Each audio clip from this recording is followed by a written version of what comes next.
What is happening, people? It is Brian Alsruhe, NEVERsate.com, and today we're going to talk about the importance of bands. Now, because so many of you have bought either my Conjugate or my Dark Horse program recently, which I'm beyond thankful for, but it does cause a lot of questions. So when I end up seeing a pattern of a lot of the same questions, I thought I'd make a video, and there have been a lot of questions about how I set up my dynamic effort days. So I thought I'd take this video and just explain to you guys how I personally do it. There are 1,000 different ways to do it. I'm not saying my way is the right way, I'm just saying it is a way, but I'm gonna show it to you anyway so that hopefully you guys can use it, and it will hopefully clear up your dynamic effort movements a little bit more, as well as how I set up my bands. Now, if you have never had the extreme pleasure or displeasure, depending on how you look at it, of training with bands, they do remarkable things for both your bar speed, for your overall strength, for your static strength, for your explosiveness. It does a ton for your game. And I can just about guarantee you that whatever big lifter that you look up to, whoever's lifts, you're like, man, I hope I can lift that someday. I can pretty much guarantee you that they got there by utilizing some sort of band or accommodating resistance. Now, those words, accommodating resistance, are both a great thing and a horrible thing. It's horrible because it makes your lifts absolutely brutal, which doesn't seem accommodating at all. But the extent to which these can make you better is astounding, so I would highly recommend that you start looking into utilizing them in your own training somehow. For me personally, it's much more superior to any sort of assistance exercise or anything like that that I do as far as breaking through any of my weak points or plateaus or anything like that. I always return to banded work, and it has never let me down up to this point. It is very, very important. Yeah, well, to me, at least. Now, when it comes to bands, there are a lot of different companies, a lot of different colors, a lot of different varieties, a lot of different sizes, and it's gonna get really, really confusing for you as you set out to try to buy them. Now, me personally, I decided to go with Rogue bands because most of my equipment is from Rogue, so it's really easy to just tack that on and not pay an extra shipping cost. But I would highly encourage you guys to look around at Elite FTS, Rogue, Black Friday sales, all different types of websites, and look what is on sale because they are ridiculously expensive for nothing more than a big rubber band. But then again, how much are you willing to pay for a PR? Yeah, right? But the basic idea behind accommodating resistance is that the lift will get harder as you go on. So if you're lifting a deadlift and you have 400 pounds on the bar at the start, you're lifting 400 pounds right off the ground, and then it's going to continually tick up to 425, 450, 475, 500, and end up wherever it's gonna end up depending on how much band tension you added to the bar. Which also means that if you limp into your lift at all, it is not gonna go up. Those bands will slam you right back to the ground. So it definitely teaches you that when it's time to go, you go. So you get your setup perfect, as tight as completely possible, and then you explode. And if you explode hard enough, you finish the lift. If not, like I said, the bands will definitely plant you back on the ground. Dangerous games, people. All right, guys, so I'm just gonna go through and show you guys basically how I set up my bands. Now, there are 1,000 different ways to do this. Some people like to do big triangles with their bands. Some people like to single loop them. Some people like to tie them off and string them up. People do all kinds of ridiculous things with the bands, and that is fine. Whatever works for you is completely fine. I'm just gonna show you what personally works for me. All that I'm gonna say about your personal setup, whatever you decide to do with those bands and those band pegs and whatever you do, it is just highly, highly important that you make note of it so that you can do it the exact same way the next week. Because if you don't, that band tension is gonna change, and that band tension changing is a terrible thing. So no matter how you set this up, just make sure that you take note, take pictures, write a note, put it in Sanskrit, learn sign language, do something, but do not forget where those settings are. All right, let's go. All right, so first up for deadlift, I use average bands. Now, average bands in the Rogue version are black. In the Elite FTS, I believe they're gray. In other places, I don't know because I never use them. Now, when we're talking about strong bands, these are average, okay? Which means that they're about this thickness. The strong bands are this thickness. Now, I know a lot of you think you're strong, and I used to think that I was strong until I bought these strong bands. And then I realized that these should be called the impossible bands because there's absolutely nothing you can do with them. And then it obviously goes down. You have even smaller ones, and then a little lighter, a little lighter. So these are just going down in order. But for the deadlift, I personally like to use average bands because it helps out a lot. Now, what this does for my deadlift at my height is add about 270 pounds, 280 pounds to the top of the movement. Now, I know a lot of people want to know how to do that, and they do little like suitcase lift scale things like that. What we actually did, because we were given a veterinary scale for one Christmas, about 2 Christmases ago, is we will get the lifter's weight holding an empty barbell standing on top of the scale. We'll take that weight, then we will hook up the bands and we'll stand with the deadlift at the top, so then you get the difference, and that is the band tension. So we have a really good idea of the basic idea when we get brand new bands of what the tension is going to be. Now, it is also important to note that if you guys are gonna be using bands, you need to take a lot of time and really inspect your bands before they use them, because if they start fraying at all because of it hitting the knurling on the barbell or just getting chipped up or anything, if these things decide to snap, that is a lot of pressure flying back to really delicate areas of your body. And also you're gonna need to be careful because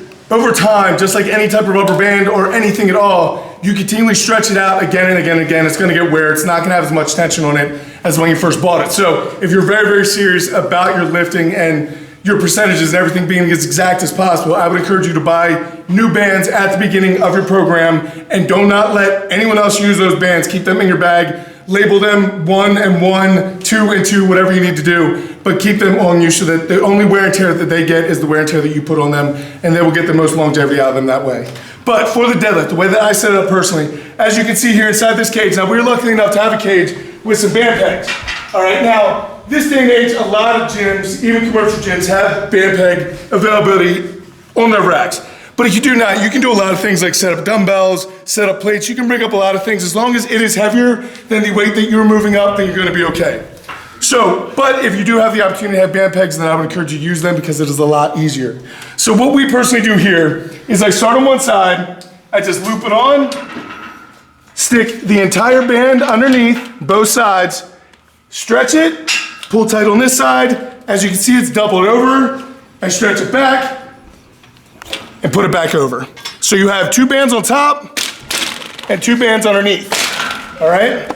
Now, like I said, this is gonna add about 280 pounds to the top. You're gonna get a little bit at the very bottom when you pull it off the ground. So like I was mentioning earlier, if you have 400 pounds loaded on the bar, you're gonna be pulling something like 400, 415 directly off the floor. But as you go up, it's gonna tick to 425, 450, 475, continue to go up, all the way up to 280 extra pounds if you're using this particular setup. Now, like I said, a lot of people do different things. It makes it a lot easier. But for doubling up Rogue average bands with the pin set up the way they are, this adds 280 pounds on top of the regular deadlift. Pow! All right, so next up for bench, I like to use the blue Monster Mini Band from Rogue. And I actually use the same exact setup as far as the pin goes, here down at the bottom. So for the deadlift, I leave that front pin right there, 4 holes in. For the squat, I leave it 4 holes in. For the bench, I leave it 4 holes in. And the reason why is because I'm taking out of the same J cup for each lift, other than deadlift. But I'm taking out the same J cup, and that's just enough to clear it and still go straight up and down. If you make this very far out, then when you go, like if you set your pin back here,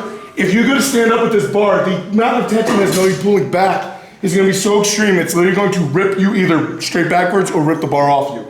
So I typically like to go just outside the J cup so you can still get a little bit of drive back towards your face, but not so much that you're gonna hit the J cups. But anyway, from here, all I'm gonna do is loop the Blue Monster Mini, wrap. From here, I stretch it, and I always stretch before I wrap, guys. That's gonna give you a more even type of tension on the band. Take it back, I slam on top. And that right there, at this level, again, my arm length, it's gonna change. So if you're 6'9", and your arms are longer, then obviously there's gonna be more band tension. It's gonna add more weight. However, with my little short T-Rex arms, the Blue Monster Mini set up like this will add about 90 pounds to the top of my lift. So we're here, right here with an empty bar. I'm already at 135. If we go to 225, I'm at 315, and so on and so on and so on. Yeah. All right, so for the squat, I actually double it up. I have the same Blue Monster Mini that I use for the bench, and I have a Red Monster Mini that I will use for some other things like banded glute ham raises or something like that. But the Red Monster Mini is pretty much as light as I go on bands. The blue is the next step up, and then so on and so forth. But for this particularly, what I end up doing, I like to use the SSB for all my banded work coming out of a rack. Number one, because there's no knurling. Number two, because it's already a little bit unstable, and the bands create a lot of instability. You're not very stable. So that's gonna work your core more anyway, I guess. But yes, I think the SSB is superior to a regular barbell for banded work as far as squat is concerned. But what I personally do, just like with the bench, I start out with the loop, I stretch it before it gets to the pin, hook it on the pin, and then stretch it the rest of the way back up, throw it over top. Now I do the same thing with the red band, Red Monster Mini, throw it over, stretch it out, hook it, bring it back up and over, and then this we found is 300 pounds of band tension at the top. So the bar and SSB, this particular SSB from Rogue is 70 pounds without any weight on it, so you're at 370 just at the top. When you're in the bottom, you're probably at about 115 or so, something like that. So it's considerable, and you need to explode. If you do not explode and continue to accelerate your bar speed, this will put you right back down on the ground. So out of all the banded exercises, I would probably say squat becomes the diciest.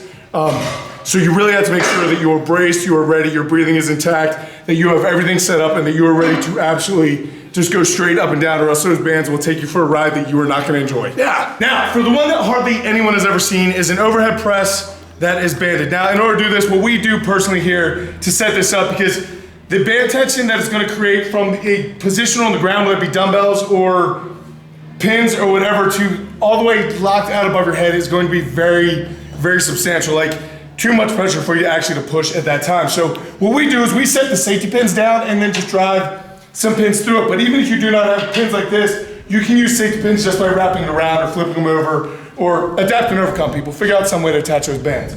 But from here, same thing. I'm looping, I'm stretching, hooking, going back up, and putting it over. Now, as far as how much weight this actually adds, I actually don't know. I can't remember, and I'm unwilling to dig out that scale and find out. But I'm guessing it's gonna add somewhere between like 45 to 70 pounds to the top of the movement on average. I'll tell you, it's always shocking how much harder it is than I thought it was going to be, because these little red mini bands I kind of play with and I'm like, oh, these are nothing, until you double them up and throw them overhead, at which time it gets rough. So I'm actually gonna demonstrate this one for you guys. The stability when you're up top, because you're so stretched out with a band, you're gonna feel it in your squats. When you're gonna walk out squats, you're gonna be doing like what's a funny dance, Eric? Huh? What's a funny dance? Yeah, the YMCA. He had every opportunity in the world, and he went with one. That's the only one I got. When you're doing the YMCA like this. I don't even know anything. I'm actually doing banded overhead right now. But the whole basic idea here is that the more stretched out that you are, those bands are going to really shake things up, which is gonna be really good for your shoulder stability as well as your strength. I can't tell you how much this has actually helped out my lockout power as well as overhead stability, which is the entire game when it comes to overhead. So I'm gonna show you guys right now. So if you're gonna go on this, Turn your hat backwards. You gotta turn your hat backwards. But the first thing, you need to be braced before you unrack this thing. If you're not, when you go to just step with this thing, you can see it wants to wobble around, right? So before you take this thing out of the rack, I always say get a huge belly breath and brace it down, squeeze, and on that first breath that you unrack with, that's what you're pressing with. So let's say you're doing speed work and you have 3 reps get through. I get through all 3 of those reps on this one breath. So I go here, squeeze bar as hard as I can, huge belly breath.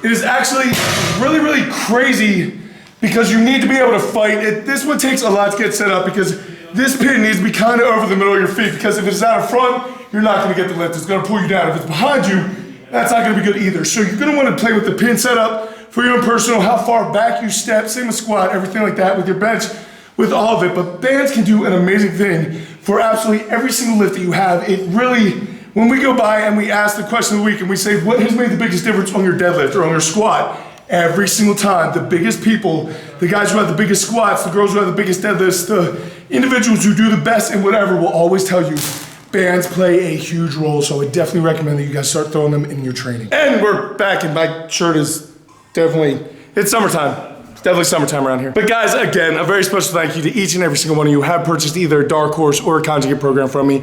And hopefully this will help you guys with an idea of how to set up your dynamic day and how it's supposed to go, just how the bands are supposed to be. I know it's confusing and a lot of people do a lot of different things. So you're gonna have to play with a couple different options and see what works for you and what doesn't. Just remember, once you do figure out what works for you, make note of it, take pictures, take a video, do whatever you have to do, but make sure that setup stays the same so that as you're going through, your percentages don't start making all kinds of goofy sense and things like that. It's gonna be very, very important for you to keep track of that. But guys, I can't tell you how much bands have helped me, and hopefully they will help you and just take you to that next level like we're all trying to get to. So thank you so much for watching. Thank you so much for subscribing, sharing, doing all the things you guys do. It's so absolutely amazing to me. I thank you so much. I will catch up with you later in the week, but until I do, go out and do something amazing in your lives. Keep working hard, people. Be nice to each other, and I'll see you then. When are you coming out with the multicolored NEVERsate shirts?